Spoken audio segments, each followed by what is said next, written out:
Hej, jeg er Carsten Jensen, formand for den Danske Støtteforening. Vi har haft gang i en proces her over det sidste års tid, efter en medlemstilfredshedsundersøgelse med at kigge på, hvordan vi organiserer vores forening. Og vi er jo rigtig bredt repræsenteret med ansatte og ejere og med vidt forskellige måder at arbejde på. Så det har været vigtigt for os at få lavet en ny proces med en struktur, hvor vi ser på, hvordan er det lige medlemmerne får det bedste udbytte af at være med her.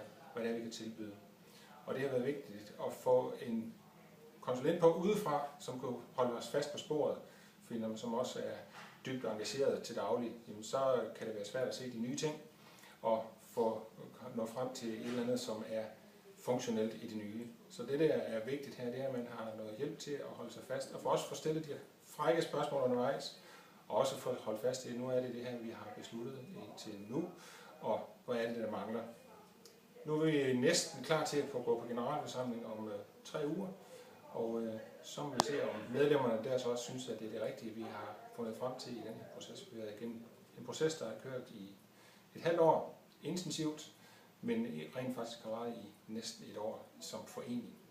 Så vi er næsten klar. Så jeg kan anbefale Helle til at holde fast i sådan en proces. Det, der er vigtigt, det er, at man hører medlemmerne, hvor det er, vi kommer fra, og hvad det er, vi ender til.